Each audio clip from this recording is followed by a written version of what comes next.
our channel. We call ourselves Chips and Salsa, and we're two homeschool moms that like to have fun together and enjoy life.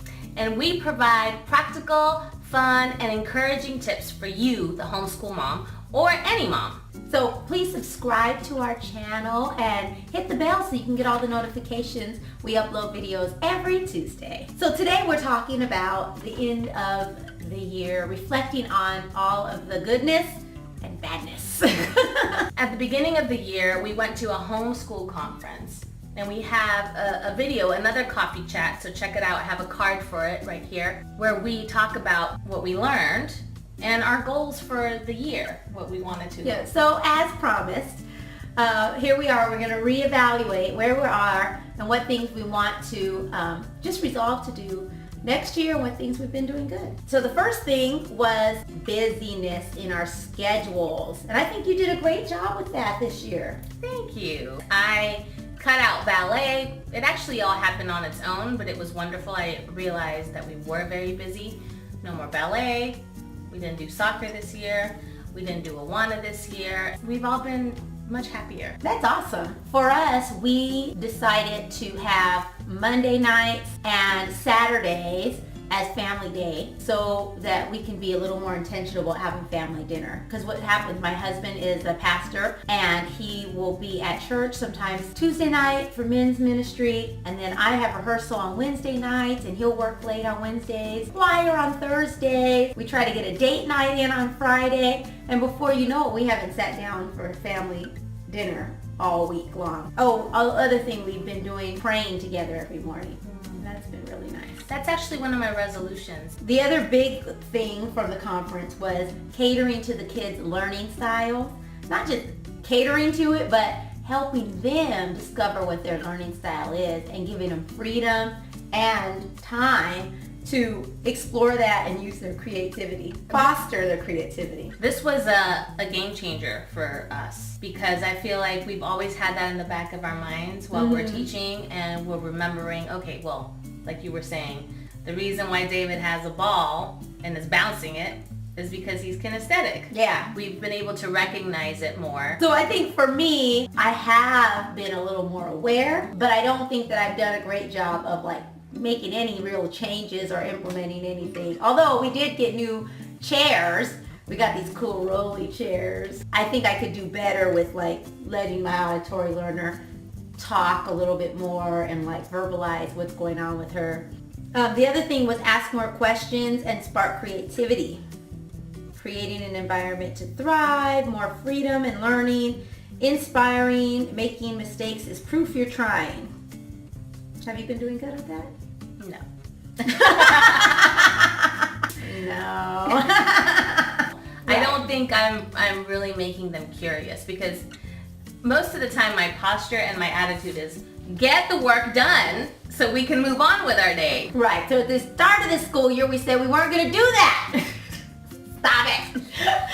Oh, I said I wanted to play more games. You know, I actually have done more since the school year started, like throwing the ball, doing quizzes at the end of the day, but I really haven't done any more I said, I bought all these games. Like I bought some history games and I have the Rummy Roots, and oh, yeah. So I really haven't like broke those out and played more of those. So I feel like I did a little bit better, but I can improve.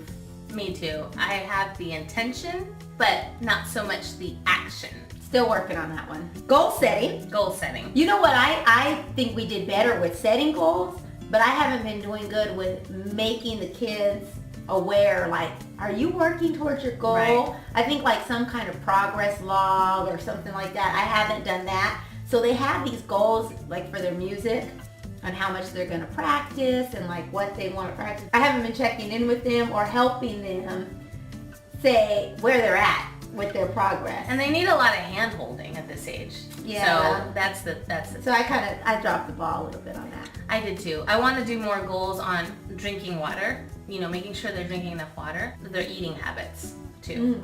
Oh, another thing that we talked about was implementing grammar in context. And that was a real big focus for this new school year. Yeah, and we started it last year and we saw a lot of success in that. And so I think just finally ridding ourselves from the guilt of not having a structured grammar and knowing that we're walking toward the, the right Even though we did start doing the daily language review. Well, you want them to know what a preposition is. It's more like an assessment kind of thing. Right. And terminology. Because they're going to need that at some point. If you don't know what prepared dictation is, check out Charlotte Mason Prepared Dictation. They have some great YouTube videos about it, and it's a great way to teach spelling, grammar, and handwriting and writing all in the same context. And it's usually something that you're already reading, like a good book. You could take a passage from that. So it's familiar and it goes with everything that you're already learning. It's not out of context. I think our book club has been a great success so far. We should talk about that. Yeah! This is our 3rd year of co-op, and we just decided we were going to do some really crushing it, if I don't say so myself. We decided excited for you, Ximena. I need some more energy. Drink up your coffee, Ximena. Get some energy. Is this decaf? This is our 3rd year in co-op, and decided that we were going to do some great literature. And we've been doing just consistently 1 book a month. They've grown so much. Yeah.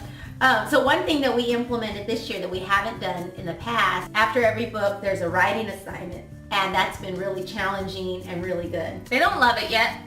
They fight us, but it's going to set them up for what we want to do, which brings us to our next topic, which is writing consistently and collaboratively and really modeling and going through the process of writing repeatedly. My goal for writing was to finish the writing course, and then we were going to start weekly writing assignments. So I actually haven't finished the writing course yet. I haven't finished the writing course either. Mr. Fred Lybrand, we love your writing course. It's our 3rd year doing it, and it doesn't get old.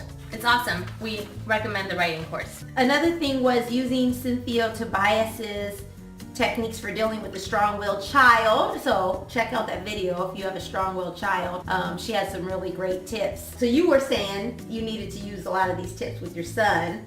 How's that been going? Yeah, it's been going okay. I feel like I could do better, but like just this morning, I don't remember what instructions I gave him, and he came back with sass. Instead of getting angry and defensive, I said, first of all, your attitude is here and it's got to be down here. Look how she's smiling. Wouldn't you listen to her? He laughed, and that's the whole point, right? So she talks about using humor to give him graceful escapes so that they can repent, at that moment it'd be like, oh, sorry, without like a reprimand or a punishment right away, but giving them that chance to realize what they're doing. Yeah, I just noticed myself the other day. She also said to ask questions instead of just blowing up or yelling at them. And I said, oh, did you forget to clear the table after lunch? Oh, yes, Mom, sorry. And they did it right away without me kind of like, hey, I told you guys to clean up this table. I need to get better with my tone, because that's another point that she talks about is watch your tone, because they'll shut down. Right. If you have a harsh tone from the beginning or an annoyed tone. And that's one of the things that I feel like they'll challenge you. Yeah. All right, well, that's why we're here reflecting on what we did good and how we can continue to improve as we go into 2018. Wow. Gosh. It's okay to make changes. If you see that something you started in September or August, when you started the school year, is not working out, make changes. Make changes now. It's a great time, because after the holidays, it's like you got to restart. Right. Make some changes. Maybe you need to change a curriculum. Maybe you need to change just the system or a way you've been doing things. And then, like we're talking about, tightening up on the things you've been doing good and really refocusing on those important things, which is making learning fun and engaging for our children. I love it. We start in January. So we want to hear from you.